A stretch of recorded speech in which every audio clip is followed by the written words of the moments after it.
नमस्कार विद्यार्थी मित्रांनो, मी नवनाथ आडे सर. आज दिनांक 22 फेब्रुवारी 2026 या रोजी झालेला 8वी शिष्यवृत्ती परीक्षेचा पेपर, त्यामधील इंग्रजी विषयाचं सोल्युशन आपण घेणार आहोत. चला बघूया आपण किती प्रकारे चांगला पेपर सोडवला.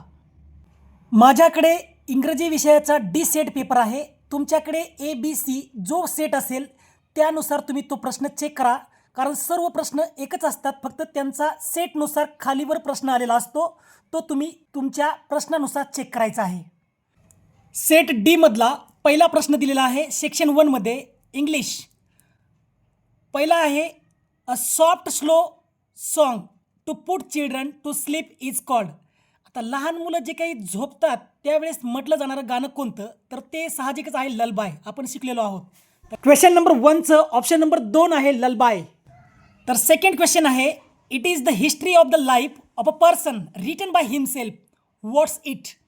तर जो कोणी व्यक्ती स्वतःबद्दल लिहित असतो, स्वतःच्या लाईफबद्दल लिहित असतो, त्याला आपण ॲटोबायोग्राफी म्हणतो. क्वेश्चन नंबर 2चं उत्तर आहे ॲटोबायोग्राफी, ऑप्शन नंबर 1. प्रश्न तिसरा म्हटला आहे now it is 9:15, the train will arrive at 10 o'clock, it means it will arrive after. बघा, नाव इट इज 9:15. 9:15 म्हणजे 9:15 म्हणून येतात आपण. 9:15. 9:15 म्हणजे 9:15. The train will arrive at 10 o'clock. तर ट्रेन ही 10 वाजता त्या ठिकाणी पोहोचणार आहे. It means it will arrive after, म्हणजेच 9:15 ते 10 वाजेपर्यंत त्याच्यामधला जो कालावधी आहे तो आहे 45 मिनिटाचा.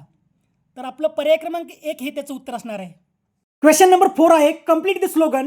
आता डॅश डॅश प्लॅस्टिक्स अँड स्टॉप पोल्युशन्स यापैकी यूज, अवॉइड, बाय, परचेस. तर योग्य पर्याय बसणार आहे अवॉइड. अवॉइड प्लास्टिक, प्लास्टिक टाळा, अँड स्टॉप पोल्युशन आणि प्रदूषण थांबवा. तर पर्याय क्रमांक याचं योग्य आहे 3. 5वा प्रश्न आहे विच 2 ऑप्शन्स ऑफ ॲडजेक्टिव्ह, कोणते 2 ऑप्शन आहेत ॲडजेक्टिव्ह कॅनॉट बी युज्ड, जे विशेषण म्हणून वापरले नाहीत, to make a meaningful sentence, अर्थपूर्ण वाक्य तयार करण्यासाठी कोणते 2 ॲडजेक्टिव्ह वापरू शकत नाही. तर या ठिकाणी लिफी हा ॲडजेक्टिव्ह आहे, फ्रेश ॲडजेक्टिव्ह आहे, पण या ठिकाणी स्टेल आणि हार्ड हे ॲडजेक्टिव्ह नाहीत. म्हणजे पर्याय क्रमांक किती असेल तुमचा 2 आणि 4 हे त्याचं या ठिकाणी येणार आहे. तर 5चं असणार आहे 2 आणि 4 हे 2 पर्याय असतील. विद्यार्थी मित्रांनो, प्रश्न 6वा विचारलेला आहे choose the correct alternative from the following to complete puzzle. आता या ठिकाणी पझल दिलेली आहे, ती तुम्हाला पूर्ण करायची आहे. पहिल्यामध्ये चंद्रयान दिलेलं आहे, या ठिकाणी वरून लँड आहे आणि याच ठिकाणी या ठिकाणी बघा MO ब्लँक बॉक्स आहे आणि पुढे N आहे. आता वरून जो कॉलम आहे R ब्लँक बॉक्स VE आणि पुढे आहे ब्लँक बॉक्स. तर योग्य बसेल या ठिकाणी. या ठिकाणी साईडला मी केलेलं आहे जसं की MOON मून तयार झाला आणि वरून जो आहे कॉलम तर त्याचा तयार होईल ROVER. तर रोवर हा शब्द तयार होईल. तर रोवरचा अर्थ होतो भटकणारा. तर पर्याय क्रमांक 1 हे त्याचं योग्य उत्तर असेल. आता प्रश्न 7वा विचारलेला आहे the sentence formula for yes no type questions. तर येस नो टाईपचा क्वेश्चनचा फॉर्म्युला आहे. तर ऑक्झिलरी व्हर्ब सुरुवातीला घ्यायचा आहे, नंतर सब्जेक्ट घ्यायचा आहे, नंतर मेन व्हर्ब घ्यायचा आहे, नंतर ऑब्जेक्ट आणि नंतर क्वेश्चन मार्क. त्यानुसार बघा, आता पहिला ऑक्झिलरी व्हर्ब इथं आहे का सुरुवातीला? नाही, म्हणजे हा कटला. आता बघा ऑक्झिलरी व्हर्ब शाल आहे, सब्जेक्ट आय आहे, मेन व्हर्ब आहे का? तर इथं नाऊन आले 2 नंबरला, म्हणजे हा बी गेला. आता इथं बघा ऑक्झिलरी व्हर्ब शाल तर आहे, या ठिकाणी सब्जेक्ट पाहिजे होता 2 नंबरला, तर या ठिकाणी मी एक व्हर्ब दिला आहे, म्हणजे हा बी गेला. तर ऑप्शन नंबर 4 बघा 4 मध्ये ऑक्झिलरी व्हर्ब शाल आलेला आहे, सब्जेक्ट आय आहे, मेन व्हर्ब मेक आहे आणि ऑब्जेक्ट कॉपी आहे, म्हणजे पर्याय क्रमांक 4 हे त्याचं उत्तर असणार आहे. Question number 8 choose the correct sentence of future perfect tense. तर फ्युचर परफेक्ट टेन्स आपल्याला ओळखायचं आहे. तर या ठिकाणी हॅड बीन आलेलं आहे, म्हणजे हे पास्टमध्ये गेला. या ठिकाणी बघा हॅड टॉट पास्ट परफेक्ट हा देखील. आवर टीचर वूड हा ऑप्शन नंबर 3मध्ये वूड दिला आहे, पण त्याच्यापुढे हॅव नाही आहे, तर तो फ्युचर परफेक्ट टेन्स होऊ शकत नाही आहे. चौथा बघा, आवर टीचर विल हॅव टॉट. बघा, विल हॅव टॉट हा तुमचा फ्युचरचा विल, हॅव आणि टॉट क्रियापदाचं तिसरं रूप, म्हणजे हा झाला तुमचा फ्युचर परफेक्ट टेन्स. म्हणजे पर्याय क्रमांक 4 हे त्याचं उत्तर आहे. विद्यार्थी मित्रांनो, question number 9, choose the correct alternative for comparative degree. तर आपल्याला कंपॅरेटिव्ह डिग्रीसाठी योग्य पर्याय निवडायचा आहे. बघा, कंपॅरेटिव्ह डिग्री पहिलाच ऑप्शन आहे, नो अदर हे पॉझिटिव्ह डिग्रीमध्ये असतं.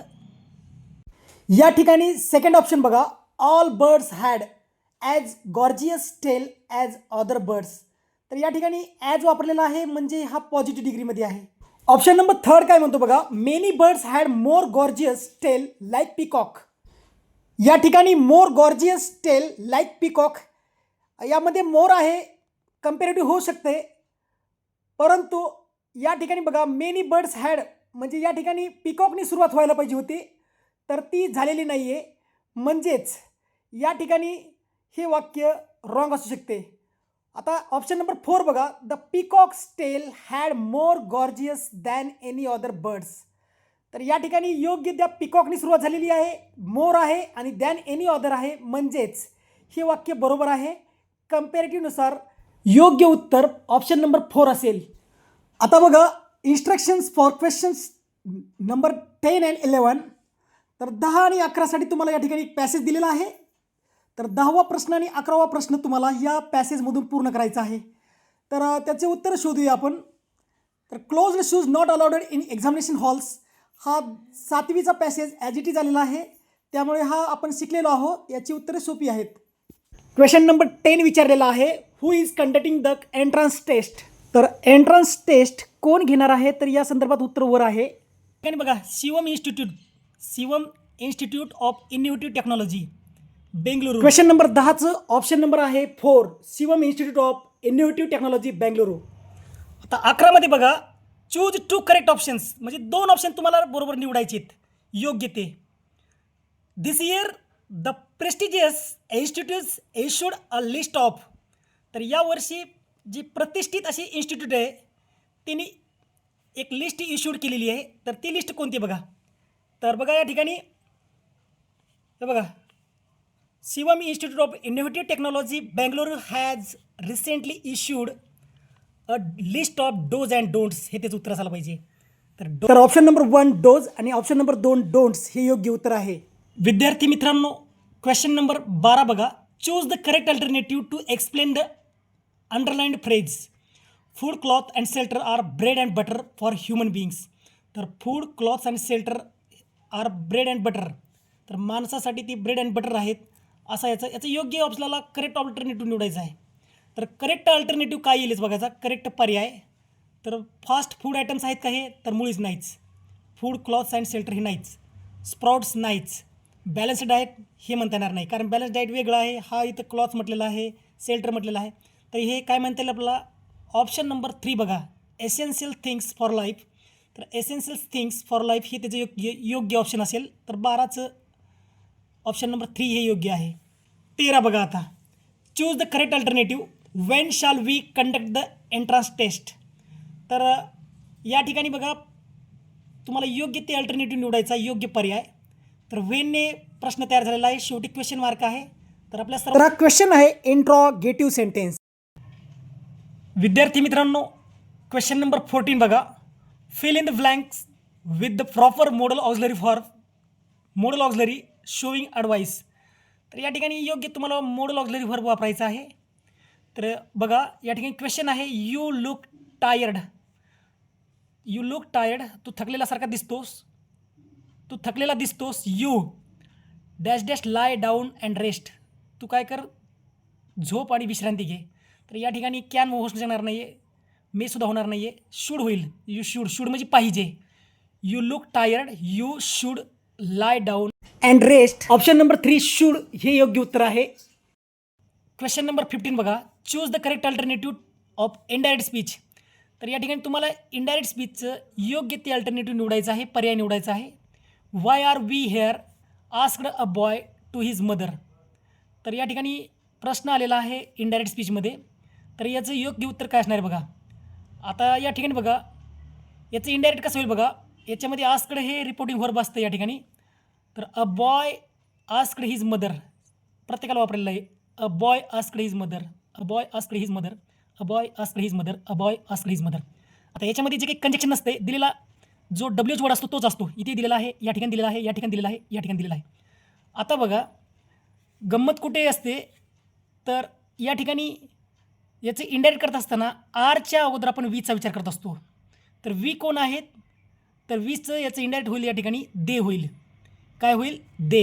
हे बघा दे दिलेलं आहे. आता ही या ठिकाणी ही आहे म्हणजे तो कट झाला. या ठिकाणी वेअरमध्येच वापरलेला आहे म्हणजे कट नाही. आपल्याला फक्त काय पाहिजे, आरच्या अगोदर वीचा विचार करायचा. मग वीसाठी काय वापरलेलं आहे, दे वापरलेला आहे. म्हणजे या ठिकाणी अल्टरनेटिव्ह पर्याय क्रमांक 3 असेल. आणि चौथ्यामध्ये देखील त्यांनी दे वापरलेला आहे. बघा, या ठिकाणी चौथ्यामध्ये देखील दे वापरलेला आहे. दे वेअर देअर, सेड टूचा वापर केलेला आहे.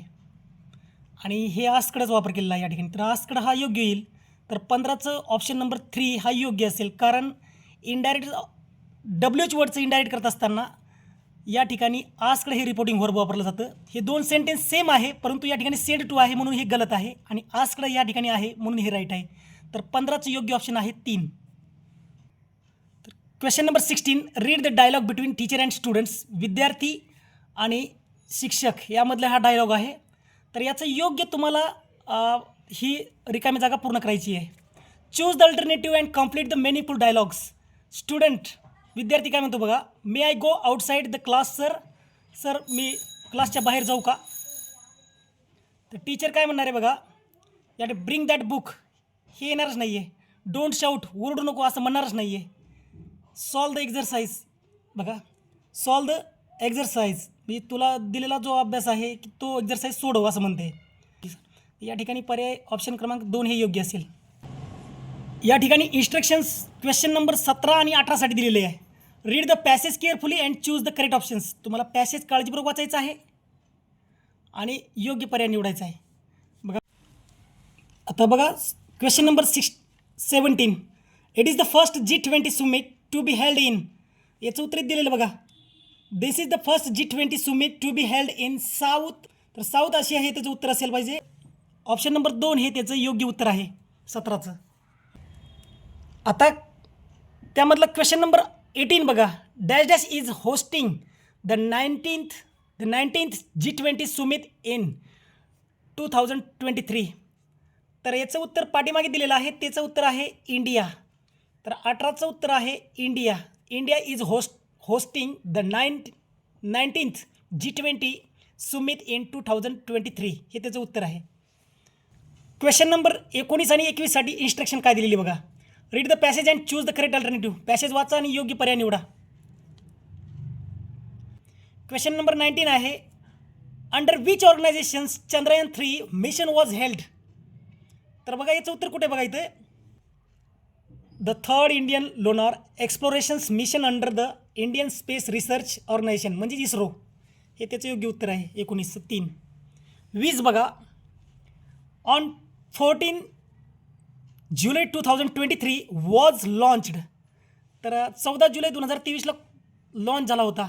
तर इथे बघा चंद्रयान 3 वॉज लॉन्च्ड 14 जुलै 2023. तर हे त्याचं उत्तर आहे चंद्रयान 3 हे उत्तर बरोबर. Question number 21, Chandrayaan 3 consist of. आता कन्सिस्ट ऑफ काय दिलं बघा, बघा इथे उत्तर आहे याचं वर दाखवा. याचं उत्तर आहे इट कन्सिस्ट ऑफ बघा a lander named Vikram and rover named Prayagyan. तर या ठिकाणी बघा लँडर विक्रम रोवर प्रयागयान हे त्याचं उत्तर आहे. 21चं पर्याय क्रमांक 2 हे योग्य राहील. तर consist of lander Vikram rover Prayagyan. विद्यार्थी मित्रांनो, क्वेश्चन नंबर 22मध्ये विचारला आहे चूज द करेक्ट प्रेपोजिशन. तर प्रेपोजिशन तुम्हाला निवडायचं आहे, Yash lives in the flat just dash dash mine. तर याचं योग्य उत्तर काय असेल बघा, तर Yash lives in the flat, फ्लॅटमध्ये राहतो येतो, जस्ट अबव माइन माझ्यावर राहतो तो. या ठिकाणी प्रेपोजिशन ऑन येणार नाही आहे, तर योग्य प्रेपोजिशन बसणार आहे अबव. तर उत्तर आहे याचं पर्याय क्रमांक 3 अबोव. 22चं पर्याय क्रमांक 3. 23चं बघा. Question number 23. Choose the correct alternative for the given picture. आता बघा हे पिक्चर काय आहे तुम्हाला सर्वांना माहिती आहे. तर हे पिक्चर आहे मास्टर शेफचं. तर याचं पर्याय क्रमांक आहे 3 chef. Question 24. Complete the web diagram to make a new compound word. Choose the correct alternative from the following. तर तुम्हाला हा वेब डायग्राम पूर्ण करायचा आहे. या ठिकाणी बघा बॅक यार्ड पाठीमागचं अंगण, बॅक ड्रॉप दिला आहे, बॅकग्राऊंड दिला आहे. तर या ठिकाणी योग्य बघा बॅक फ्री होणार नाही आहे, बॅक फ्री होणार नाही आहे, बॅक गो परत जा असं बी नाही आहे. तर बॅक हेअर योग्य बसेल बघा. पाठीमागचे केस तुमच्या डोक्याचे पाठीमागचे केस बघा बॅक हेअर. बॅक लेस बी होणार नाही आहे. तर बॅक गो होणारच नाही आहे पण बॅक हेअर हे योग्य असेल बघा. तर याचं 24चं पर्याय क्रमांक 2 योग्य असेल. आता क्वेश्चन नंबर 25 बघा. Choose 2 correct alternative. 2 पर्याय निवडायचे फॉर द फॉलोइंग सेंटेन्स खालील वाक्यासाठी. माय नेकलेस हॅज बीन स्टोलन. बघा माझं जे नेकलेस आहे ते चोरीला गेलेलं आहे. तर दिलेलं हे वाक्य पॅसिव्ह व्हॉइसमध्ये आहे. तर हे वाक्य ॲक्टिव्हमध्ये कसं होईल बघा. एव्हरीवन स्टील माय नेकलेस. हे होणार नाही, प्रत्येकजण चोरत नाही आहे, एकजणच चोरतो कोणतरी. Somebody has stolen my necklace हे योग्य होऊ शकतं आहे. कोणीतरी माझं नेकलेस चोरलेला आहे. He has stolen my necklace, त्याने माझं नेकलेस चोरला हे देखील योग्य होईल. पण एव्हरीबडी म्हणजे प्रत्येकजण हॅव स्टोलन माय नेकलेस, प्रत्येकजण कसा चोरेल. या ठिकाणी 2 हे ऑप्शन राईट बसतील. Somebody has stolen my necklace आणि he has stolen my necklace. तर क्वेश्चन नंबर 25चं योग्य ऑप्शन आहे 2 and 3. विद्यार्थी मित्रांनो, स्कॉलरशिपमधील इंग्रजी विषयाचे हे सोल्युशन जर तुम्हाला आवडले असेल तर please do like, share and subscribe my channel.